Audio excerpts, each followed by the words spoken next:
So, you're looking for a dog trainer here in Grand Island?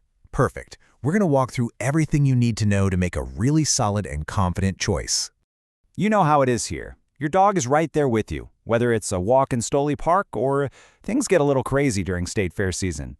Having a dog that's calm and confident just makes everything easier, right? Okay, so here's what we're going to cover. First, why a local trainer really matters.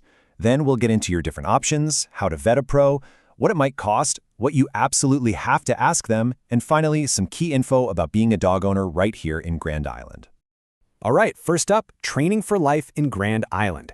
You might think training is the same everywhere, but it's really not. It's about getting your dog ready for what they'll actually see and do around town. Think about it. A good local trainer knows what it's like to walk past a super busy soccer game at Ryder Park or navigate the downtown streets when it's crowded. They can help your dog handle those specific situations, and that's when training becomes genuinely useful.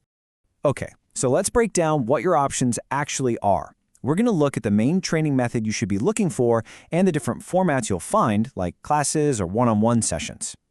The big one you want to hear about is positive reinforcement. Basically, it's about rewarding good behavior with things your dog loves, like treats or praise. It's not just about commands. It's about building a great relationship where your dog wants to work with you. So you've got a choice to make: group classes or private training. Group classes are awesome for getting your dog used to being around other dogs and people. But if you have a specific problem at home, like your dog goes nuts when the doorbell rings, private training can be a lifesaver because they tackle the issue right there. And you'll see a few different kinds of programs offered. There's puppy training, which is all about starting off on the right foot. Basic obedience gives you all those essential manners. Behavior modification is for tougher stuff like anxiety or reactivity. Then you have things like day training or board and train, which are more intensive options. All right, section 3. I know, trying to figure out who's a real professional can feel like a lot. A really good way to start sorting through it all is to look at their credentials. Yeah, it can look like a bunch of random letters, right? But you don't have to memorize them. Just know that when you see certifications like these, it means that trainer has put in the work, they've passed exams, and they're serious about using humane, up-to-date methods. And if you've got a really tough behavioral case, something like a CBCCKA shows they have specialized knowledge in that area. And just as important, you need to know what to avoid. If any trainer starts talking about using fear, pain, or intimidation to get your dog to listen, that's a huge red flag. Modern humane training is just plain safer, and honestly, works a lot better in the long run. Okay, let's talk money. It's a big part of the decision, for sure. Think of it as an investment in having a happier, less stressful life with your dog. So, here's a look at what training typically costs around Grand Island.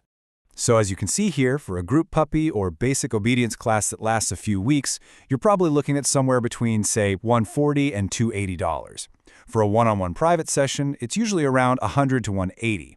And then, for the really intensive stuff like a board and train where your dog stays with the trainer, the cost is higher because it's a 24/7 kind of service.